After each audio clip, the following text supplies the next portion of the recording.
अस्सलाम वालेकुम दोस्तों, मेरा नाम है अली और मेरे साथ हमेशा की तरह मौजूद है दाऊद और आप देख रहे हैं इस वक्त क्रिकेट लवर अली शो को। किसको देखना तो बनता है दोस्तों, आप लोगों से बात करने जा रहे हैं। बात करेंगे आज आपके साथ के वर्ल्ड कप का जो रंगारंग आगाज हो चुका है। इंग्लैंड और न्यूजीलैंड जो है वो आमना सामना कर रहे हैं। आज के मैच में क्या जबरदस्त किस्म का जो है न्यूजीलैंड ने गेम पेश किया है, ना सिर्फ बॉलिंग में बल्कि बैटिंग में भी जो है वो इंग्लैंड को धोकर रख दिया है। बॉलिंग तो उन्होंने आज कमाल की है। जरा इस पे बात करेंगे और बात करेंगे कल हमारा होने जा रहा है जी वर्ल्ड कप का पहला मुकाबला अगेंस्ट नीदरलैंड। क्या होने जा रही है पाकिस्तान की प्लेइंग 11, 2 वार्म अप मैचेस, उसमें हमने क्या सीखा या क्या हमने ऐसे प्लेयर्स जो है वो चुने हैं जो हमें कल प्लेइंग 11 में खेलते हुए दिखेंगे, इस पर भी बात करेंगे। तो अगर आप हमारे चैनल पर पहली बार आए, चैनल को सब्सक्राइब करें, साथ ही बेल आइकन बजाना। तो बात का आगाज करते हैं नंबर 1 खबर के साथ जो हमारे पास आ रही है। तो इस वक्त जो नंबर 1 खबर आ रही है हमारे पास वो यही आ रही है कि दाऊद साहब मैच जारी है इंग्लैंड और न्यूजीलैंड के दरमियान। इंग्लैंड की जो बेसबॉल है आज वो थोड़ी नाकाम दिखाई दी। इंग्लैंड जो है विकेटें बार बार देता गया और बड़ी मुश्किल से इंग्लैंड ने 283 के आसपास जो है वो इंग्लैंड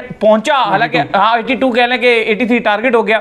तो एक्सपेक्ट कर रहे थे लोग कि यार इंग्लैंड जो है वो 350 400 मारेगा, लेकिन इंग्लैंड आज उस तरह से खेल नहीं सका। क्रेडिट देना पड़ेगा न्यूजीलैंड को, क्या जबरदस्त किस्म की उन्होंने बॉलिंग की। टॉम लैथम को क्रेडिट देना पड़ेगा, क्या उसने कप्तानी की। वो समझ गया था कि बॉल में जितनी ज्यादा पेस दी जाएगी, जितनी ज्यादा पेस का इस्तेमाल किया जाएगा, उतना ही हमारे लिए जो है वो खराब साबित हो सकता है। और उनके जो बॉलर थे दाऊद साहब न्यूजीलैंड का पेस नहीं दे रहे थे, बॉल में पेस नहीं दे रहे थे। बोल्ट ने बड़ी कमाल गेंदबाजी की, हेनरी ने तो अच्छी बॉलिंग की, लेकिन सबसे जो अच्छी बॉलिंग की वो मिचेल सेटनर ने की, जिसने 10 ओवर में 37 रन देके 2 खिलाड़ी आउट किए और अहमदाबाद की विकेट को बेहतरीन तरीके से इस्तेमाल किया। फ्लिप्स 2 मेन विकेट ले गए। वो बंदा आईपीएल भी खेलता रहा और आपको पता है मेन बॉलर, तो उसने बड़ी कमाल किस्म की बॉलिंग की। बाकी अगर आप देखो तो फ्लिप्स से तो खैर ओवर भी 3 ही कराया, वो 2 विकेट ले गया और मेन विकेट ले गया भाई दोनों। मोइन अली को आउट कर गया और रूट को आउट कर गया। 3 ओवर उससे भी करवाया उन्होंने, 2 विकेट भी उसको मिल गई। लेकिन मोस्ट इंपॉर्टेंट सेटनर ने बड़ी जबरदस्त बॉलिंग की। अलबत्ता रविंद्रा को बहुत मार पड़ी, लेकिन वो जो बाहर पड़ी थी वो अपने बल्ले के साथ पूरा कर देता है भाई रविंद्रा। और आप अभी बात कर रहे थे ऑफ द कैमरा भी कि यार ये रविंद्रा, ये ऑफ द कैमरा सॉरी, ये जो ऑफ सीजन चल रहा था न्यूजीलैंड का, ये कब इसमें बल्लेबाज बन गया? पाकिस्तान की सीरीज में भी था, ये बल्लेबाज तो नहीं था, ये तो प्योरली बॉलर था। हाँ, एक आध को चौका छक्का मार ले वो अलग बात है, लेकिन हल्का सा कैमियो दिखा देता था। ठीक है, वर्ल्ड कप खेल ले तो खेल ले, 2-4 वो बम कहते हैं लग गई, बाउंड्री फ्लूक पे लग गई, से लग गई। लेकिन ये कब हुआ? बीच में जो 2-3 महीने इनको मिल गए, 2-3 महीने गैप में न्यूजीलैंड में क्या हुआ ऐसा? क्राइस्टचर्च और ऑकलैंड के दरमियान में ऐसा कौन से बाबा जी के पास ये गए थे, या कौन सी इनको गीदड़ सिंह इनके हाथ लग गई कि ये ऐसा बल्ला घुमाया कि पाकिस्तान के अगेंस्ट ऑलमोस्ट सेंचुरी, और अभी भी कुछ ऐसे ही हालात लग रहे हैं भाई। बहुत अभी भी आप कह लें कि धो के इसने रखा है। तोड़ बैटिंग। और मुझे लगता है जो इंग्लैंड की बैटिंग थी वहां से जो गेम चेंजिंग मोमेंट मुझे लगता है वो हैरी ब्रूक की वो विकेट थी, जहां से इंग्लैंड का थोड़ा सा गेम चेंज हो गया। पहले चौका मारा, फिर चौका मारा, फिर उसके बाद छक्का मारा, फिर आपको क्या जरूरत पड़ी है? मुझे लगता है वहां पर हैरी ब्रूक ने जो है वो थोड़ी बच्चों वाली हरकत की, अपनी विकेट एकदम थ्रो कर दी। बेसबॉल के चक्कर में जुनून खा गए एकदम। देखो, एक तो ऑलरेडी विकेट गिरी हुई थी इनकी, और जब हैरी ब्रूक आउट हुआ तो चौथी विकेट इंग्लैंड की गिर गई थी 118 पे। उसके बाद फिर इंग्लैंड फेस पे चला गया, एंकरिंग वाला जो फेस होता है कि रीबिल्ड करना, अपने आप को बचाना, के बस पूरे ओवर खेलने के मोड में चला गया। वहां से भी क्योंकि वहां पर जब 118 पे हैरी ब्रूक आउट हुए हैं तो उस टाइम तो कहानी लग रही थी कि अब इंग्लैंड के लिए 200 भी मुश्किल हो जाएगा। उस टाइम तो बिल्कुल ही कहानी खराब हो गई थी। लेकिन आप क्रेडिट दो कि उसके बाद भी रिंग करके बटलर ने बड़ा अच्छा खेला, आज साथ निभाया, बटलर ने कमाल किया। फिर ये आप कह लो कि 221 तक सिर्फ इन्होंने 2 विकेटें दी, तो उस लिहाज से थोड़ा गेम को आगे ये जो रन्स बने ये बेसिकली रूट की वजह से रन्स बने कि रूट क्रीज के ऊपर जो लगातार खड़े रहे, जिसकी वजह से एक रिस्पेक्टेड टोटल जो है खेलते रहे यार। सिंगल डबल प्रॉपर जो है वो रूट ने किए हैं। अलबत्ता 4 चौके मारे और 1 छक्का मारा, लेकिन सिंगल उन्होंने डॉट नहीं खेले, सिंगल डबल निकालते रहे और एक अच्छा टोटल जो है वो एक गेम चेंजिंग मोमेंट वो भी था जहां पर जो है बटलर सेट होकर आउट हो गए। बटलर बड़ा सेट हो गए थे, उनके एकदम से जो है वो एज लग गया, जहां से जो है बड़ा गेम जो है तब्दील हो गया। खैर जी, देखते हैं क्या बनता है। अभी तो ये लग रहा है कि 90% चांस है कि न्यूजीलैंड जो है वो ले ही जाएगा। एक माजरत से साथ एक मैं आपसे बात भी कर रहा था, बहुत ही ज्यादा अगर आप बीसीसीआई को देखोगे, बहुत ही ज्यादा इस वर्ल्ड कप 2023 के पूरे इन्होंने आप देखें कि इंतजाम किए हैं।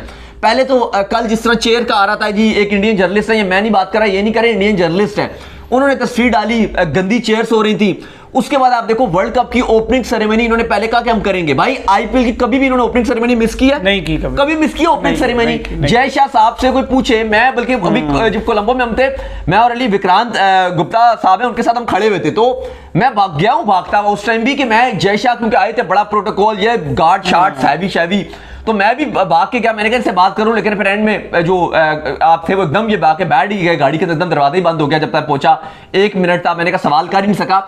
मुझे तो ये बताइएगा अली साहब, पहली बात तो ये कि अहमदाबाद में पहला मैच इंग्लैंड, चलो फाइनल आपने रखा है, ठीक है, आप कहते हो ऑल टिकट सोल्ड होंगे, आप कहते हो ये जो मैच है इंडिया पाकिस्तान का ऑल टिकट सोल्ड होंगे, ठीक है। मुझे बताओ किस बेवकूफ इंसान ने इंग्लैंड और न्यूजीलैंड का मैच अहमदाबाद में रखा है? ऐसा मालूम हो रहा है कि 1-2 कहीं छुपे छुपे लोग बैठे देख रहे हैं, नजर भी नहीं आ रहे। नहीं, वो तो आज तो खुद आए हैं, आज खुद आके आपके जितने इंडिया के क्रिकेटर्स हैं और बाहर के क्रिकेटर्स हैं, सब ने आके कहा कहाँ है भाई क्राउड? आप बड़ा जो है हमें ताने मार रहे थे कि आपका जो जब यहाँ पर एशिया कप का जब ओपनिंग मैच हुआ था हमारे मुल्तान के शहर में, तो आपने कहा क्राउड नहीं, आपके जर्नलिस्ट बड़े जो ट्वीट वहां पर आकर कर रहे थे, देखो जी क्राउड नहीं है, क्राउड नहीं है। तो क्राउड कहाँ था? अब क्राउड आना शुरू हुआ, जब शाम का टाइम हुआ तो थोड़ा बहुत आप कह रहे हैं कि क्राउड जो है वो हरा भरा नजर आ रहा है। लेकिन आपने बिल्कुल ठीक कहा है कि ये जो बीसीसीआई है, ये बेसिकली जो आईसीसी इवेंट है इसको अपना कंपटीटर समझता है, आईपीएल से इसको जो अपने आप को कंपीट करने की कोशिश करता है, आईपीएल में रंगारंगे तकरीब करता है, 4 रंग लगाता है, ओपनिंग सेरेमनी तक नहीं की और फैंस को ठल्लू लगा के इन्होंने रखा होता है, बेवकूफ बनाया होता है। टिकटिंग का हिसाब मुश्किल है ना। बाय द वे टिकट की मैंने बात किया तो हमारे पास, मेरे और हमने जो आपके अपने पास मिले थे कि आप लोगों को दे दें, तो 3 पास हैं हमारे पास पाकिस्तान वर्सेस नीदरलैंड के। वो लोग जो हैदराबाद में देख रहे हैं, हमें हैदराबाद से, अगर इंडियन भी हैं हैदराबाद में अगर देख रहे हैं या कल वो देखना चाहते हैं, तो हम बिल्कुल फ्री ऑफ कॉस्ट उनको वो देंगे।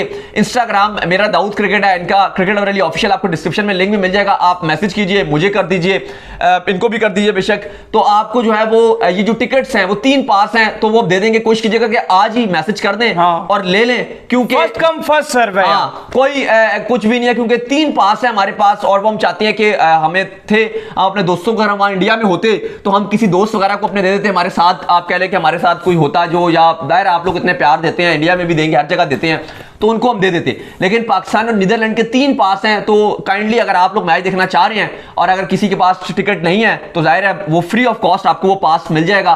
तो आप मैसेज बस कर दीजिए जाके, फौरन से जो है वो आपको भेज देंगे ऑनलाइन। बस तरीकेकार ये है, बीसीसीआई का इतना अलीज, वो भी इतना थक्कड़ सिस्टम है, और भी आपको मैचेस के पासेस हैं वो भी आपको देंगे आगे जाके, और भी इंशाल्लाह देते रहेंगे।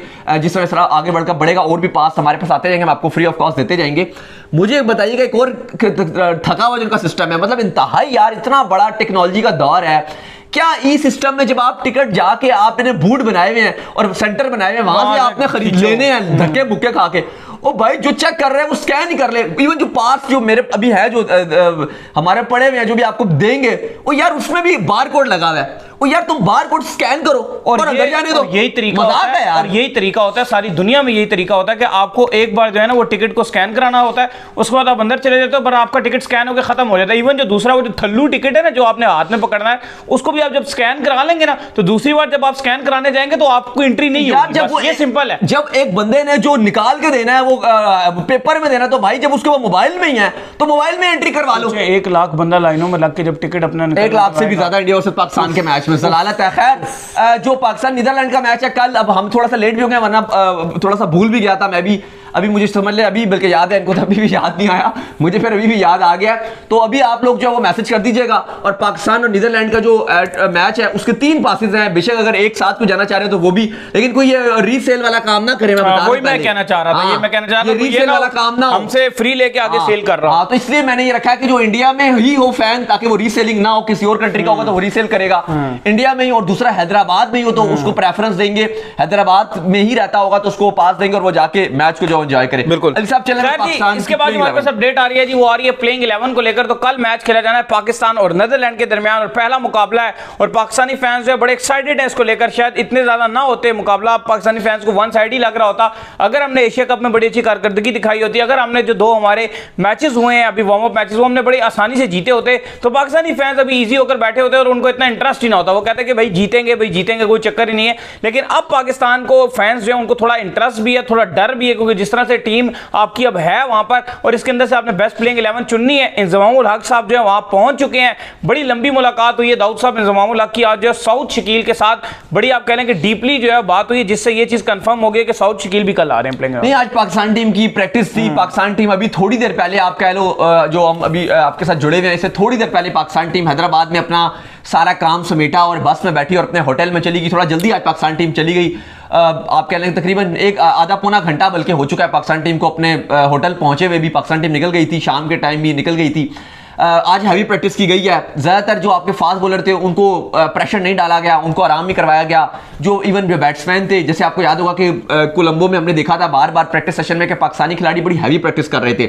और उसके बाद एक बार जब से इंजरी हुई है तो अब ये भी डिसाइड किया गया टीम मैनेजमेंट की तरफ से कि जिस दिन मैच अगले दिन मैच होगा तो उससे एक दिन पहले हैवी प्रैक्टिस नहीं की जाएगी, लाइट प्रैक्टिस की जाएगी, सिर्फ वार्म अप के हद तक किया जाएगा। क्योंकि उसमें हमने देखा था कि इन्होंने शायद इंडिया से हारे हुए थे, जज्बाती हुए थे कि बहुत एग्रेसिव प्रैक्टिस कर रहे थे, कभी छक्के छक्के मार रहे हैं, एक ओवर में चार स्लॉगिंग की प्रैक्टिस कर रहे हैं, छक्कों की प्रैक्टिस कर रहे हैं। बाबर भी 6-6 चौके मार रहे हैं एक साथ, मतलब हिट मारने की कोशिश कर रहे हैं और अच्छी प्रैक्टिस भी कर रहे थे। लेकिन अब इन्होंने ये डिसाइड किया कि मैं जो करना होगा मैच से पहले 2 दिन पहले तो कर लेंगे, लेकिन जिस दिन एक दिन रहता होगा मैच में तो हम ज्यादा प्रैक्टिस नहीं करेंगे ताकि हमारे मेन प्लेयर्स को इंजरी ना हो। तो आज भी इसलिए कोई इतनी हैवी प्रैक्टिस नहीं की गई। अलबत्ता अली फखर ने नेट्स किया है, जो अपडेट आई थी मैं देख रहा था, फखर ने आज नेट्स किया है प्लेइंग 11 पे, क्योंकि जो 3 सवाल हैं, जो 3 स्लॉट्स है जिनके ऊपर है, जिसमें से एक तो क्लियर एक मिडिल ऑर्डर का स्लॉट था, उसमें वो तो ये था कि आगा और सऊद के ऊपर डिबेट थी। बाबर ने वार्म अप में सऊद आ रहे हैं आज, दोनों को चांस भी दिया, जो आपके वार्म अप थे सऊद को भी चांस दिया एक मैच में, आगा को दोनों में दिया और क्लियर हो गया एक हद तक कि आगा तो बाहर बैठ रहे हैं और सऊद जिस तरह से बैटिंग करके 5वें नंबर पे जिस तरह करके दिखाई है उनको मौका मिलेगा। तो सऊद शकील अब आपकी टीम में आ रहे हैं और इससे आने से आपकी बैटिंग मजबूत भी होगी। लेकिन अली जो दूसरा सवाल है वो 2 सवाल हैं। एक कि आपके जो 3 स्पिनर हैं उनमें से अंधों में खाना राजा कौन होगा। पहली बात तो ये, उसामा तो कंफर्म है ना। अब बात वही है कि देखो बरार नहीं है, आपके पास क्वालिटी इमाद नहीं है, आपके पास क्वालिटी स्पिनर नहीं है, तो बात वही है कि अब अंधों में काड़ा राजा जो है वो है। उसामा तो कंफर्म है। हाँ, अभी आते हैं उसके ऊपर। अब दूसरा जो स्लॉट है आपने ये किया श्रीलंका में कि आपने फखर को बाहर बिठाया, बिल्कुल ठीक है, उसकी फॉर्म नहीं चल रही थी, लेकिन बिठाया तो नहीं, खैर आपने बिठाया था एक दिन पहले, लेकिन मैच तो खेल ही गए थे, बिठाया उस तरह से तो नहीं। आपने एक दिन पहले डिसाइड किया, अगले दिन इंजरी हो गई, आपने खिला लिया, लेकिन फखर को आप अपनी फर्स्ट चॉइस नहीं रख रहे थे क्योंकि उसकी फॉर्म नहीं चल रही थी। लेकिन आपने अब्दुल्ला और इमाम को ट्रस्ट दिया। श्रीलंका वाले में तो अब्दुल्ला ने रन बना दिए, लेकिन अली साहब उसके बाद से इमाम की फॉर्म जा चुकी है, बिल्कुल डिप हुए, क्योंकि इमाम की इंजरी भी थी, 2 वार्म अप में मौका मिला, बिल्कुल इमाम देखो, एक होता है कि रन नहीं बनाए, लेकिन होता है कि बिल्कुल आप क्लूलेस नजर आए, टच में भी नजर नहीं आ रहे। फिर अब्दुल्ला की भी 2 में फॉर्म नजर नहीं आई। अभी मैं और आप अभी एक बात भी कर रहे थे कि जिस तरह की इंडिया के पिचेस से अभी न्यूजीलैंड और इंग्लैंड का जिस तरह मैच हो रहा है कि जो पक्के शॉट खेलने वाले बैट्समैन होते हैं, अच्छी विकेट, और हैदराबाद के स्पेशली वेन्यू की बात कर रहा हूं क्योंकि मैच अभी हैदराबाद में है। कुछ इंडिया के स्पेशली वेन्यूज हैदराबाद, अहमदाबाद, बेंगलोर, ये ऐसे वेन्यूज हैं जहां पे बॉल बहुत अच्छा आता है, बल्ले एक्यूरेट आता है, बड़ी जबरदस्त बल्लेबाजी करने का दिल करता है बड़ा। और ऑलरेडी आपने 2 मैच खेल रही है और आपको बेहतर पता भी है इसका। हाँ, आपको पता है कि 350 बन रहा है और 350 सेफ भी नहीं हो रहा। तो फखर जैसे प्लेयर ठीक है, मानते हैं उसके आउट ऑफ फॉर्म में, अगर उसकी फॉर्म बन जाए और अगर वो 100 खेलेगा इस पिच पे, अगर वो खेलेगा लंबा, तो आप देख लो कि वो लंबे स्ट्राइक रेट से खेलेगा और आपके रन काम भी। एक और चीज बड़ी पॉइंट है दाऊद, और वो पॉइंट ये बड़ा आप कह लें लीथल पॉइंट है कि जो टीम चेस करने के लिए जा रही है ना उसको आसानी हो रही है। हाँ, वो ड्यू की वजह से, ड्यू फैक्टर है। इवन हमने कल आपके साथ बताया था कि आईसीसी ने प्लेइंग कंडीशन में बोला है, जो हेड है आईसीसी क्यूरेटर्स के अटकिंसन, उन्होंने अपडेट दिया था, उन्होंने सारे ग्राउंड स्टाफ को बोला था कि भाई ग्रास लंबा छोड़ दो,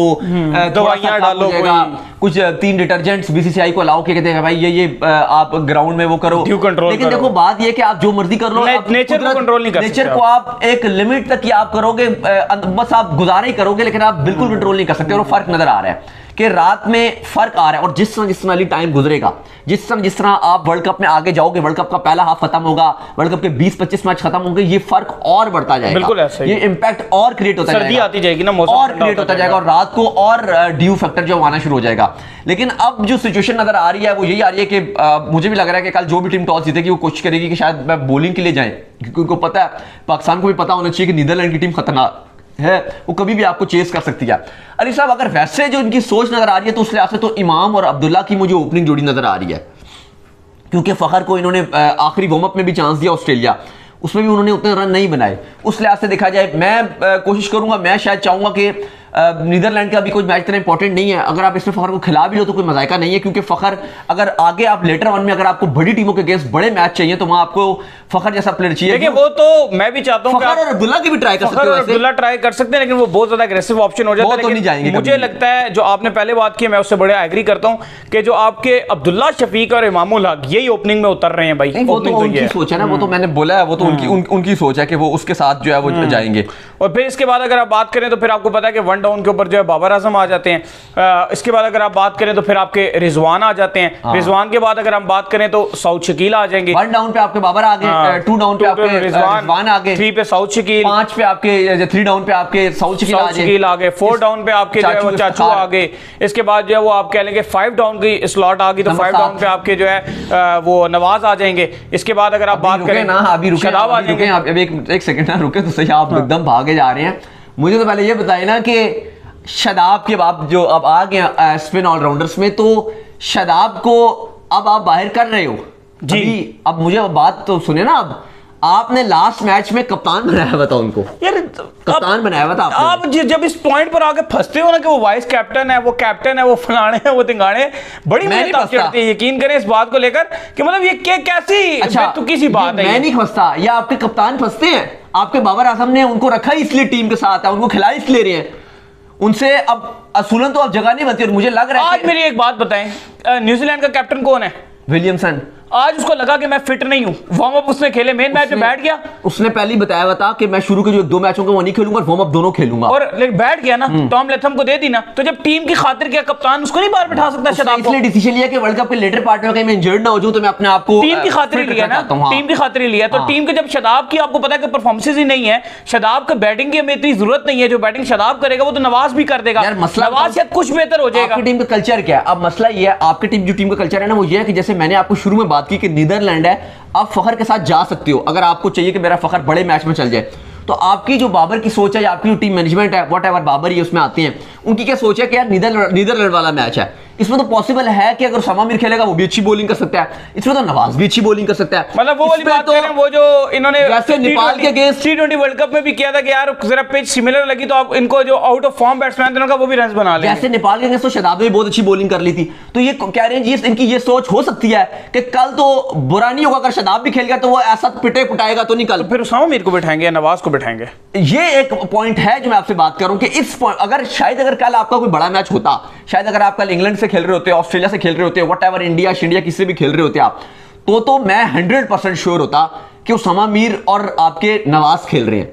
लेकिन कल क्योंकि नीदरलैंड के साथ मैच है और वो एक वर्ल्ड कप की इस 10 टीमों में सबसे कम तरीन हल्की टीम है, वैसे वर्ल्ड कप खेलने आई है, आप ये कहते नहीं हो, लेकिन असूलन अगर आप देखोगे तो आप कोई भी अगर एनालिसिस करोगे तो आप उसको सबसे हल्की टीम में ही लोगे, व्हाटएवर जो भी। लेकिन दाऊद मैं एक चीज साफ बता दूं, अगर इन्होंने कल ये हरकत की, कल इन्होंने ये काम किया कि इन्होंने कल उसामा मीर को बाहर बिठाया, ये मैच जीत भी गए तो हम इनको नहीं छोड़ेंगे। हम आपको बता रहे हैं कि उसामा मीर का कॉन्फिडेंस अब शेक नहीं होना चाहिए, एक ही प्रॉपर स्पिनर ये कर लिया कि उसामा मीर और शादाब खेल गए।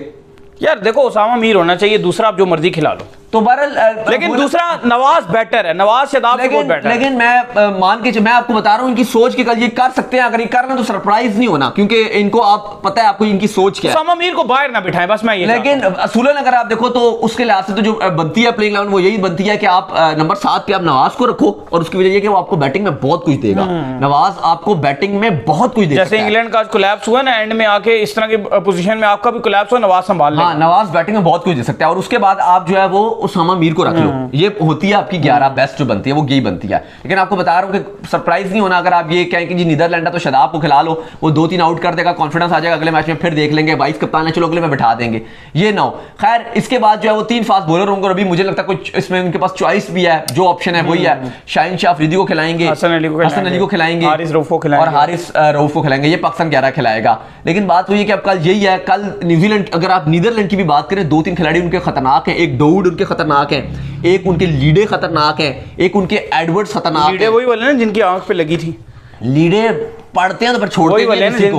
लीडे ने याद है आपको कि उन्होंने जो आखिरी ओवर में 30 एक मार दिया था सुपर ओवर में वेस्ट इंडीज के अगेंस्ट, तो बड़े खतरनाक बैटिंग करते हैं। तो ये जो नीदरलैंड है, इनकी बॉलिंग तो नॉर्मल है, लेकिन इनकी नॉर्मल बॉलिंग कभी कभी बहुत खतरनाक भी हो जाती है, क्योंकि नॉर्मल से इनके बॉलर हैं। तो पाकिस्तान को ध्यान से खेलना है, अपनी पूरी स्ट्रेंथ पे खेलना है, इसको लाइट टीम नहीं लेना है। क्योंकि नासिर हुसैन ने तो बड़ी अजीब सी प्रेडिक्शन की थी, आपको याद है ना, उन्होंने कहा था कि नीदरलैंड जो है वो पाकिस्तान को हरा भी सकती है, पाकिस्तान उठ जाएगा, और पाकिस्तान उसके बाद उठ भी सकता है। तो अल्लाह करे हम उठे, लेकिन ऐसे नीदरलैंड से हारने के बाद हारना बहुत बुरी बात है यार। उठना चाहिए बिल्कुल, वो सेकंड वाली बात उनकी ठीक है कि हम उठें और एकदम वर्ल्ड कप के फाइनलिस्ट और कंटेंडर बने, वो बात ठीक है उनकी, लेकिन ये बात नहीं सही है। पाकिस्तान नीदरलैंड से हार मायूस ही हो जाएगा ना, पाकिस्तान बैठ ही जाएगा, खुदा ना खास्ता अगर ऐसा कोई मसला होता है, फिर तो एक पैनिक की सिचुएशन खुदा ना खासा हो सकती है ना, और पहला मैच है आपका। लेकिन लेकिन देखो पाकिस्तान का एक जो बुरी सीन है वो ये है कि पाकिस्तान 2 वार्म अप मैच हुए थे आपके और आप दोनों हारे हो। वाहिद टीम बने थे इस वर्ल्ड कप में, जितनी भी टीम्स थी कुछ ज़्यादातर के तो वार्म अप मैच बारिश की नजर हो गए थे, लेकिन पाकिस्तान एक वाहिद टीम थी जिसके दोनों मैच में बारिश नहीं हुई, हल्की फुल्की हुई भी लेकिन मैच में हो गया और दोनों मैच पाकिस्तान हार गया था। लेकिन अच्छी बात अब यह है कि बाबर की फॉर्म लगी हुई है, रिजवान की फॉर्म लगी हुई है।